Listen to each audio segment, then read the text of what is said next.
Hello friends, video అయితే చివరి దాకా అయితే చూడండి. నేను ఎందుకు చెప్తున్నాను అయితే అర్థం చేసుకోండి. సో మీ పిల్లల కోసం అని చెప్పి మీరు జస్ట్ 5 రూపీస్ అయితే ఇస్తారు, కానీ మీరు హాస్పిటల్లో ₹1,00,000 దాకా ఖర్చు అయితే అవుతుంది. సో అది ఎందుకోసం అని అంటే ఒకసారి చూడండి. సో ఇది మీకైతే ₹5కు ఇంత ఫుడ్ అయితే వస్తుంది కదా అని చెప్పి మీరు జస్ట్ 5 రూపీస్ పెట్టి అయితే మీకైతే మీ పిల్లలకైతే ఇలాంటి ఎన్నో కొనిస్తారు కదా. సో వీటిలో నేను కొన్ని వేరే యూట్యూబ్లో కొన్ని చూసిన తర్వాత నాకు ఏంటి అని అంటే ఇవి అసలు ఎట్లా అంటే గురించి ఎట్లా తెలుసుకోవాలంటే ఇది అసలు జెన్యున్ కాదా అని అంటే జస్ట్ ఒక చిన్న మీకు క్లారిటీ అయితే ఇస్తాను. వీడియో అయితే చివరి దాకా అయితే చూడండి. ఎందుకు అని అంటే జస్ట్ మీరు తినాల వద్దనే మీ ఇష్టం. సో మీరు హాస్పిటల్లో కొన్ని మీరు పెట్టుకోవాలంటే అది మీ ఇష్టం. నేనేం చెప్తున్నాను అనేది అయితే అర్థమయ్యే ఉంటుంది కావచ్చు. సో జస్ట్ మీకు ఏంటి అని అంటే ఇది ఏం లేదు,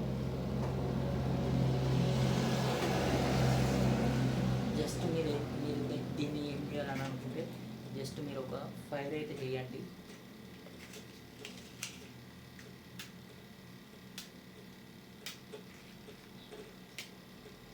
జస్ట్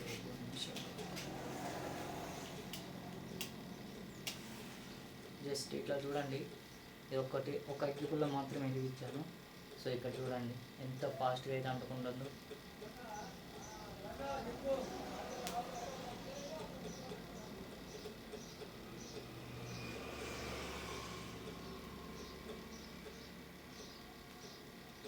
ఇక్కడ మీరు చూడొచ్చు, క్యాండిల్ కదా అంటుకుంటుంది.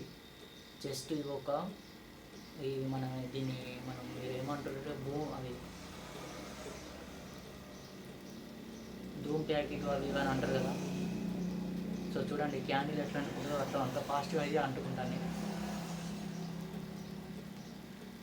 ప్లాస్టిక్ అయితే ఎట్లయితే అవుతుందో మీరు కూడా ఇట్లాంటి తీసుకోవాలన్నా తినాలన్నా వద్దా, మీ పిల్లలకి ఇలాంటివి పెట్టాలన్నా వద్దా అనేది అయితే ఇక మీ ఇష్టం. సో నేనైతే ఒకసారి చెక్ చేద్దామని చెప్పి అయితే ట్రై అయితే చేస్తాను మా ఇంటికాడ ఉన్నాయితే. సో మీ వరకు అయితే ఈ వీడియో అయితే వచ్చింది. సో మీకైతే ఉపయోగపడుతుంది అని అనుకుంటున్నాను. సో ఇలాంటి తినాలన్నా వద్దా అనేది మీ ఇష్టం. సో హాస్పిటల్లో బిల్లు పెంచాలన్నా తగ్గియాలా అనేది కూడా మీ ఇష్టమే.